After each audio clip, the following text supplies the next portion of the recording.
Désiré Peters. Je suis né en 1939. J'ai fait mon service militaire à la force aérienne et je suis UDA. UDA signifie Unité de défense d'Ariodrome. J'étais un enfant puisque je suis né en 1939.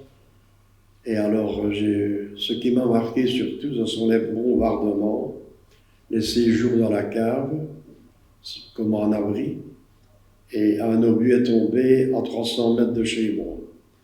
Mais heureusement, il n'a pas explosé. J'allais à l'école maternelle.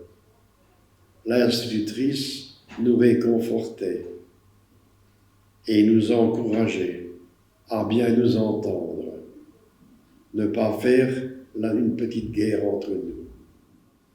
Nous avons eu la chance de ne pas évacuer, parce que ceux qui ont évacué, des fois, ont été, par les bombardements, tués sur la route. La nourriture était rationnée. Nous avions des tentes de ravitaillement. Le docteur m'avait dit que pour mon frère, il fallait un œuf. On me mettait dormir pour donner l'œuf à mon frère. Et cet œuf-là coûtait 17 francs. Et on disait, c'est comme on fait plaisir. D'habitude, normalement, on faisait un cochon, on avait un cochon. Et nous avions de la volaille. Naturellement, il fallait les cacher, bien sûr. Hein, et on les abattait clandestinement.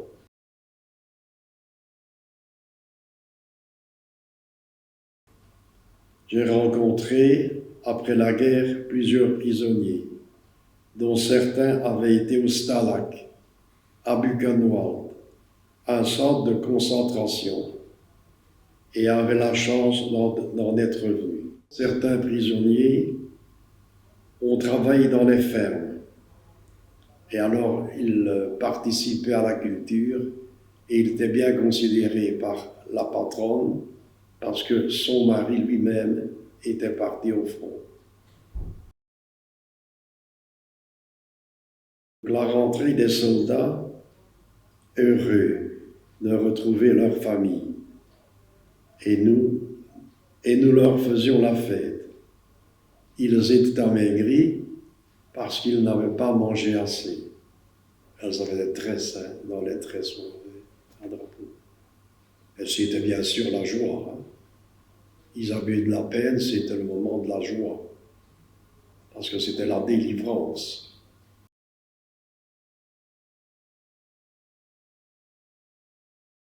En 1980, nous avons constitué un comité, le comité du souvenir. Vous voyez le drapeau derrière moi. Pourquoi? Pour que le devoir de mémoire reste.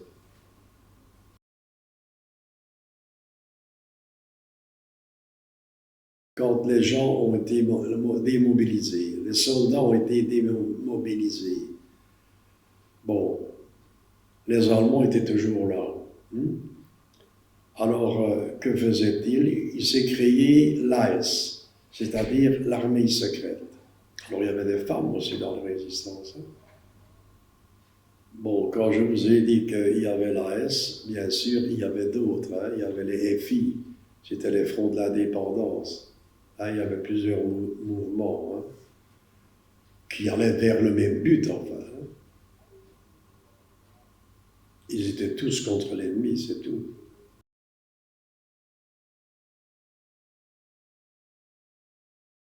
Ben, c'est-à-dire quoi? Il enlevait les rails. Hein. Il déboulonnait les rails. Hein.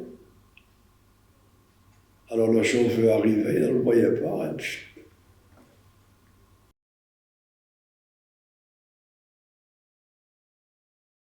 Jamais, jamais, jamais plus la guerre, qui est toujours meurtrière.